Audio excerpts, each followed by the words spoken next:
What's happening, people? Welcome to my channel once again. Let's go 99. Make sure you like and subscribe. So today's video, I'm just going to talk about tips to pass your driving test first time. So here we go. Let's get straight into it. Just made some notes. If you see me flickering, I'm just looking at my notes, just so I've got a structured video, you know. Right. So the first one I recommend is the be on time. Be on time is an obvious one, okay? So turn up on time for your test, and you'll start in the right foot. Arriving late puts you at risk of missing it entirely.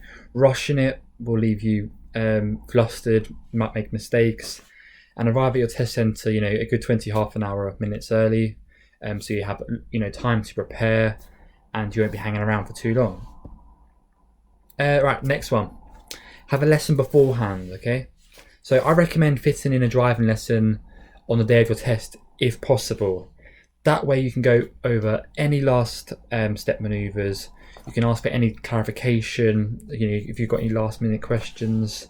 And a lesson beforehand will help to calm your nerves and put you in the right frame of mind for driving, especially if you've been receiving 2-hour lessons in the weeks building up to your test. Okay, right, so check you've got everything that you need. So thousands of driving tests a year don't go ahead because the candidate fails to turn up with everything on the day. Make sure you have all the required documents, that the car is properly equipped and that it's up to standard. So the next point, use your instructor's car. Make the most of taking your test in a car that you know well and that you feel comfortable in. Last thing you want to do is turn up and drive a different car. You want to be perfect in that car that you're comfortable with.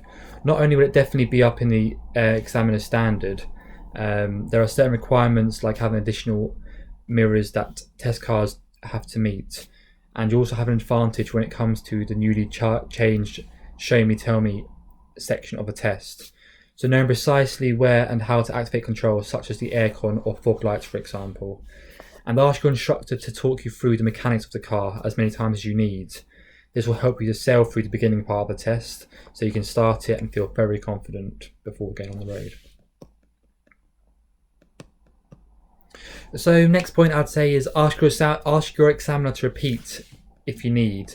So if you don't hear the instruction properly during your test at any point, stay calm and just ask the examiner to repeat it.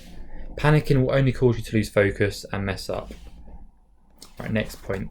Don't assume that you failed. If you do make a mistake, remember, you're only allowed up to 15 minors during your test, so try not to dwell on them and always assume you're still going to pass. An error like stalling is a minor fault, as long as it's not a potentially dangerous situation. Even if it feels like you've made a huge mistake at the time, as it happens, remain calm and remain confident. Okay, next point. Choose where you want to take your test. It's natural that driving test centres located in congested areas with lots of complicated roundabouts have lower pass rates than those rural areas where there's nothing but a few tractors and stray livestock to worry about. While taking a test on the Isle of Mull, where there's a pass rate of more than 90%, it is unreasonable for most of us to compare the test pass rates at your local test centres. It's not cheating to take your test somewhere else with a higher pass rate, but do ask yourself whether doing so will properly prepare you for driving after taking the test.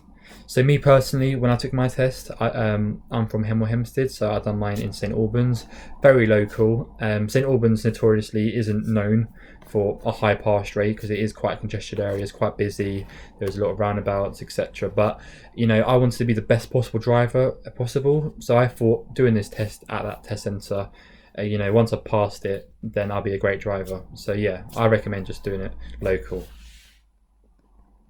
Get to know your test routes, okay?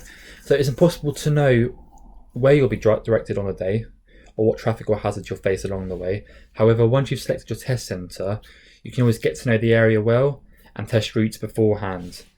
Make sure you've practiced on a variety of roads, a mixture of major and minor roads, country lanes, dual carriageways, so you can avoid any nasty surprises on the day, yeah? Okay, next one's an important one, okay? Make sure you exaggerate those mirror checks. One of the biggest cause of minor faults for many learner drivers is their test is a lack of observation. Check your mirrors regularly, especially when setting off, approaching hazards, changing road position and changing gears. Check your mirrors regularly. While examiners are trained to look out for you checking your mirrors, sometimes being a bit over the top in your mirror checking won't do any harm. Move your head while checking your mirrors and your examiner is less likely to give you a minor fault than if you give the mirror a quick glance. You could even get into the practice of saying mirrors quietly out loud every time you check, so your examiner knows you're doing it. Okay, so that's the end of the video. I hope this was informative and gave you some good points to pass your driving test first time. And if you liked the video, make sure you subscribe. Peace out.